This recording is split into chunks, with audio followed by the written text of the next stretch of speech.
Hello, everybody. Welcome back to Total Extreme Wrestling 2013 TNA. We are back here on week 4 of July, so the last week of July. We'll be getting financial report soon.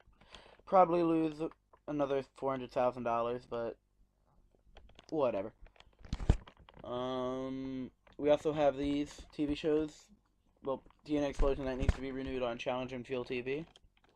I have made a change to the announcers. Vincent Sanchez is now the second. Well, Vincent Sanchez has now taken over for Josh Matthews on here, and Josh Matthews is now on the Explosion, and Josh has gotten up to 60 popularity, so I'm going to be using him in some interview segments. Holy crap, is Josh Matthews popular in Japan? Jeez. Whoa, wow. Announcers gain overness so fast in this. Anyways, let's go ahead, find out where we are going to be going. Looks like we're going to go to the southeast.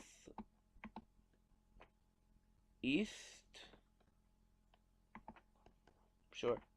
Well, no, don't need to do that. Southeast. Pick best venue, the GA Macon City Auditorium. That's fine with me.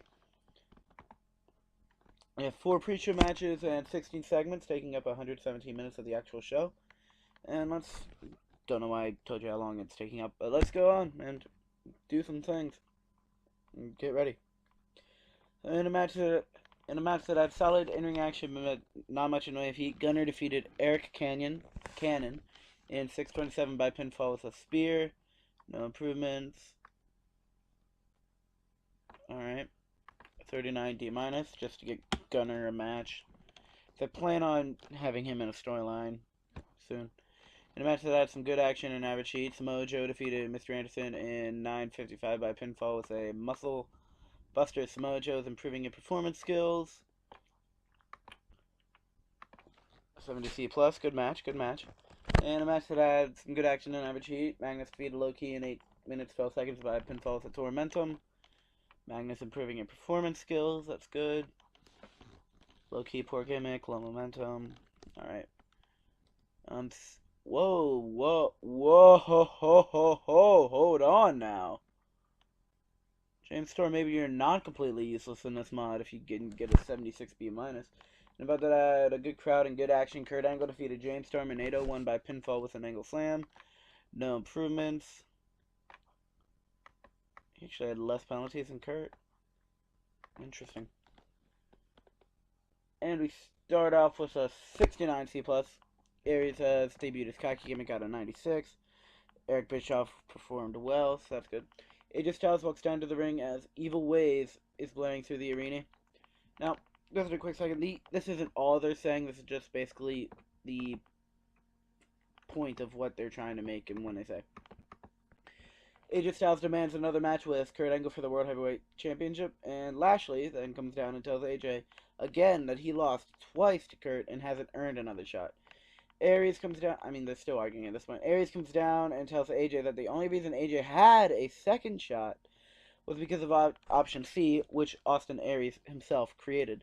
And then Rude comes down and talks about how he was the longest reigning heavyweight champion in TNA history, and he earned his shot for the chance to win a title by becoming number 1 contender, I guess. I don't exactly know.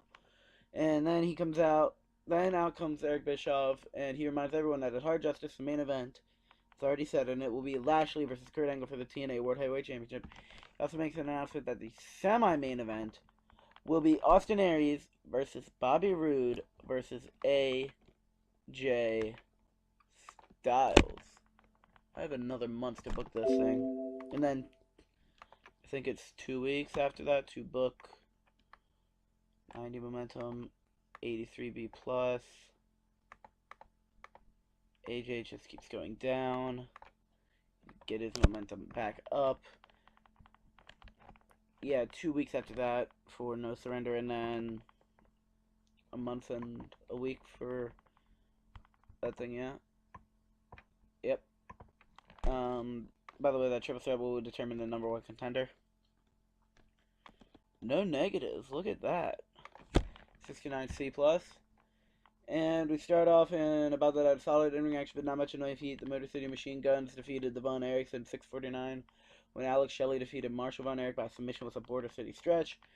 The Von Erichs already had a debut match on Explosion. They showed great chemistry. 55C minus. All right.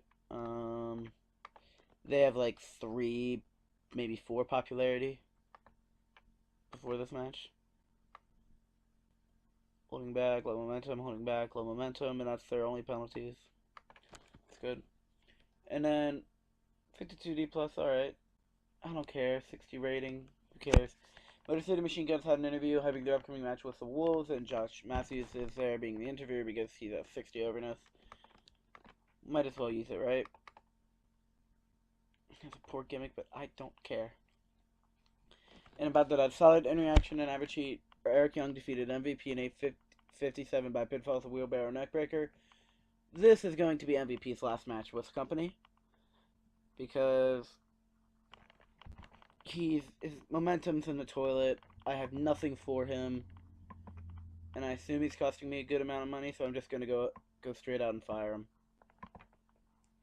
And Eric Young is celebrating the victory in the ring. Drew Galloway runs in and attacks, beating Eric Young down into the mat. 47D, not as bad as I expected out of this segment, because their angles are usually terrible.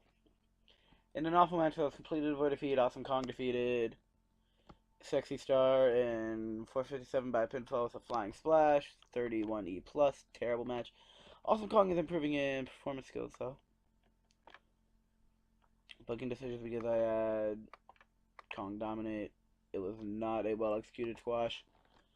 And then Kenny King has an interview by Josh Matthews in which he taunts Kota Ibushi. 47D. And in about that solid in-ring action, but not much in the way of heat. Adam Cole defeated Kota Ibushi in a 52 by pinfall with a flying crossbody after a distraction from Kenny King. How about we just go with a Florida Key or whatever this finisher is? I'm not exactly sure. I'll have to change those. Looking back, poor psychology, inconsistency, 52D plus. 58C minus. Amir Abdul-Hashim has an interview in which he taunts Roderick Strong. So, I'm not sure if I told you guys or anything, but I've signed Roderick Strong because his popularity is quite good. Quite good. In a lot of regions. And about that solid in-ring action and average heat, Amir Abdul-Hashim defeated Roderick Strong in 11:16 by submission with a camel clutch after interference from Sheikh Abdul Bashir. And Amir Abdul-Hashim is improving in performance skills, which his performance skills have improved to a very strong ranking. So that's great. Although he has poor psychology. I said call it in ring because I figured very strong he might be able to have. He might have good psychology. Turns out he does not. So maybe we shouldn't do that. And then Samoa Joe, video promoting Samoa Joe, 59C. His return, whenever that will be, I'm not exactly sure. And then Ethan Carter III is shown sitting backstage getting ready. 75 rating on his gimmick. Oh well. Oh well. The gimmick rating penalties are minuscule, but I think he was getting stale, right?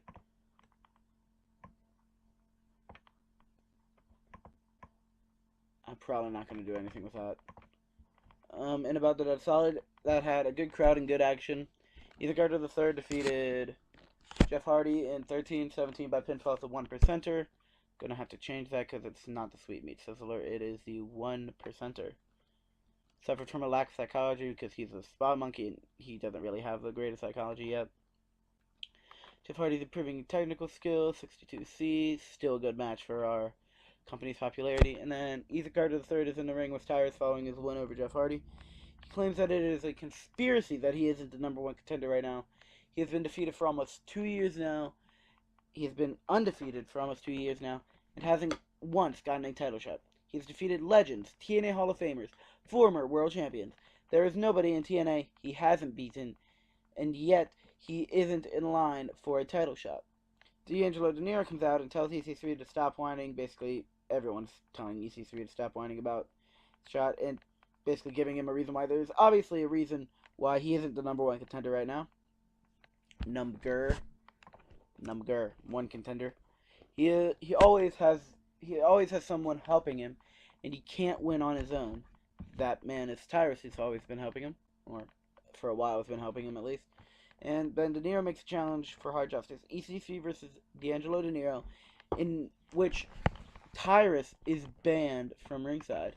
EC3 accepts the stipulation on one condition. De Niro must beat EC3 and Tyrus in a handicap match next week. Then just before De Niro can respond, Tyrus attacks, pummeling the Pope down into the mat. EC3 picks up the Pope and hits the 1%er on him, leaving De Niro seemingly lifeless. So I'm going to... Oh, wait. I already put that in, yeah. I'm going to go ahead and book this match for next week. 1-on-2 handicap match. We have D'Angelo De Niro versus Ethan Carter III and Tyrus. No name save. Close. Next. 75B minus AJ Styles is shown walking backstage on the way to the ring. This match gets a 73B minus. Alright. In a match that had some good action and a good crowd, AJ Styles and Lashley defeated the Dirty Heels, Aries and Root, in 1555 when AJ Styles defeated Austin Aries by pinfall using underhanded tactics. This is to get AJ some momentum, get him a win over Aries, who has like 90 momentum, right? I had Aries be kept strong and attain a finish to preserve some of his momentum. Hopefully it doesn't go down a whole lot into maybe like the low 80s. I'll take that penalty for booking decisions in order to get his momentum staying high. That ends the show with a 70C. The show increased their popularity in 26 regions, as usual. I will see you guys at the main screen. And we are back. Unread emails. We were the best show. El Tejano Jr. defeated Phoenix. Johnny Mundo defeated Chavo Guerrero. Alright. Jay Lethal on the rise. That's good. He's written with us.